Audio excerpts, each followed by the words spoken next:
கர்த்தருடைய பரிசுத்த நாமம் மகிமைப்படுவதாக. இந்த ஆசீர்வதிக்கப்பட்ட நல்ல காலை வேளையிலே அருளுரை துளிகளின் மூலமாக உங்களை சந்திப்பதிலே நான் மிக்க மகிழ்ச்சி உள்ளவனாக இருக்கிறேன். இன்றைக்கும் கூட வேதத்திலிருந்து சில காரியங்களை கற்றுக்கொள்ள தேவன் நமக்கு கிருபை செய்வாராக. யாக்கோபுக்கு எழுதின நிருபம் அதனுடைய 5ஆம் அதிகாரம் 7வது வாக்கியத்தை நாம் வாசிக்கலாம். யாக்கோபு 5ஆம் அதிகாரம் 7வது வாக்கியம். இப்படி இருக்க சகோதரரே, கர்த்தர் வருமளவும் நீடிய பொறுமையாயிருங்கள். இதோ பயிரிடுகிறவன் பூமியின் நற்பலனை அடைய வேண்டுமென்று முன்மாறியும் பின்மாறியும் வருமளவும் நீடிய பொறுமையோடு காத்திருக்கிறான். இந்த அருமையான வார்த்தையானது சிதறிப்போன யூதர்களுக்கு, ரட்சிக்கப்பட்ட சிதறிப்போன யூதர்களுக்கு எழுதப்பட்ட நிருபமாக இந்த நிருபம் காணப்படுகிறது. ஏனென்று சொன்னால், உபத்திரவம் பெருகியிருந்த காலத்திலே அவர்கள் உபத்திரத்தை சகிக்கக்கூடாதபடிக்கு, உபத்திரவத்தை பொறுக்க முடியாதபடிக்கு அவர்கள் சிதறிப்போக வேண்டிய ஒரு காலகட்டம் வந்தது. அந்த காலகட்டத்திலே சிதறிப்போய் விசுவாசத்திலே நிலை நின்று கர்த்தருக்காக வைராக்கியமாய் வாழ்ந்து கொண்டிருக்கிறவர்களுக்கு யாக்கோபு இந்த நிருபத்தை எழுதுகிறான்.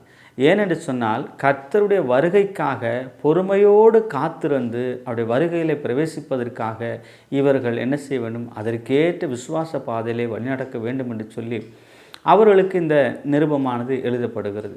பிரியமானவர்களே, இங்கே யாக்கோபு சுட்டி காட்டுகிற ஒரு விஷயம் எப்படிப்பட்டதாக இருக்கிறது என்று சொன்னால், அந்த 7ஆம் வசனத்தில் சொல்லுகிறார், பயிரிடுகிறவன் பூமியின் நற்பலனை அடைய வேண்டுமென்று முன்மாறியும் பின்மாறியும் வருமளவும் நீடிய பொறுமையோடு காத்திருக்கிறான். ஒரு உழவன் தான் நிலத்திலே விதைத்த விதைகளை அது வளர்வதற்காக நீர் பாய்ச்ச வேண்டும். நீர் பாய்ச்ச வேண்டுமானால் நீர் தேவை. அப்படியானால் அந்த நீரானது அவர்களுக்கு நல்ல நிலைமையில் கிடைக்க வேண்டும். அப்படியானால் முன்மாறி பின்மாறி என்று சொல்லப்படுகிற மழைக்காலங்களுக்காக காத்திருக்க வேண்டியது அவசியம். அந்த காலங்களை அனுசரித்து பயிர் செய்ய வேண்டும். அந்த காலங்களை அனுசரித்து விவசாயத்தை செய்தால் மட்டுமே பலன்களை எடுக்க முடியும். ஆகவே முன்மாரிக்காக பின்மாரிக்காக ஒரு விவசாயியானவன் காத்திருந்து அதன் பலனை பெற்றுக்கொள்வது போல, விசுவாசத்திலே கடந்து வந்திருக்கிற விசுவாச பிள்ளைகளாகிய நாமும் கூட தேவனுடைய வருகைக்காக அதே போல பொறுமையோடு காத்திருக்க வேண்டும்.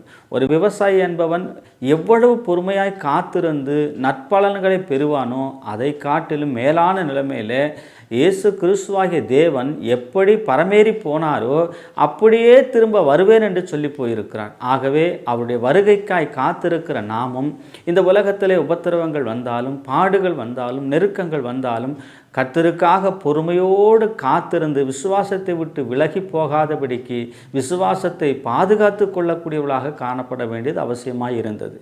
ஆகவே தான் இந்த காரியத்தை இந்த இடத்திலே தேவனானவர் அவர்களுக்கு நினைப்பூட்டும் விதமாக அவர் எழுதுகிறார். மாத்திரமல்ல, 8ஆம் வசனத்தில் சொல்லுகிறார், நீங்களும் நீடிய பொறுமையோடு இருந்து உங்கள் இருதயங்களை ஸ்திரப்படுத்துங்கள், கர்த்தரின் வருகை சமீபமாக இருக்கிறதே என்று சொல்லுகிறார்.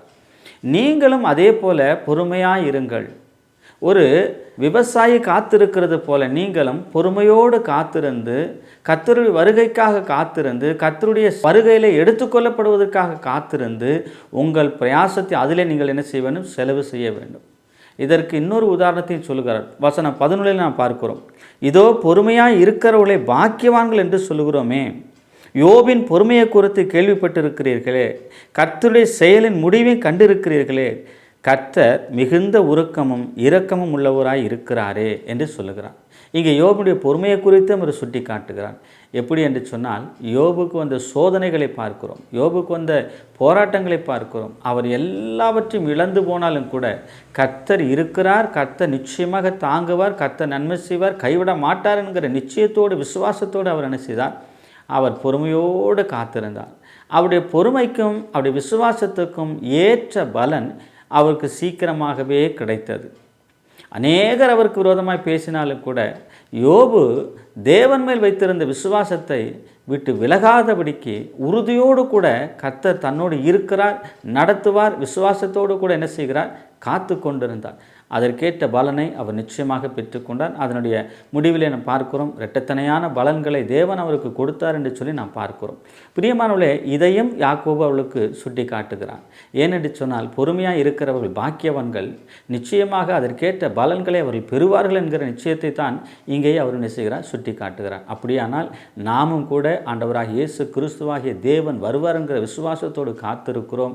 நமக்கும் இந்த உலகத்திலே போராட்டம் உண்டு, நமக்கும் இந்த உலகத்திலே சோதனைகள் உண்டு. ஏனென்றால் கர்த்தராகிய இயேசு கிறிஸ்து படாத சோதனைகள் நமக்கு வருவதில்லை.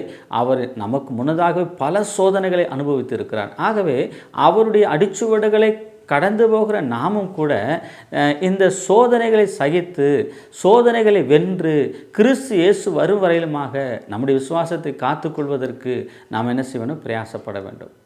ஆகவே அதற்காக பொறுமையோடு காத்திருக்கிற பொழுது நிச்சயமாகவே தேவன் வருவார், நம்மை அவரோடு கூட அழைத்து செல்லுவார், பரலோக ராஜ்யத்திலே அவரோடு வாழ வைப்பார். நம்முடைய விசுவாசத்துக்கும் நம்பிக்கைக்கும் நம்முடைய வழிநடத்தலுக்கும் நம்முடைய வாழ்க்கைக்கும் ஏற்ற பலன்களை தருவார் என்பதிலே சந்தேகமில்லை.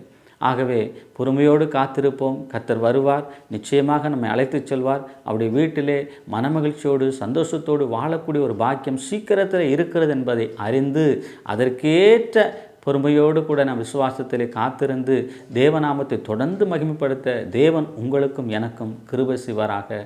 ஆமென்.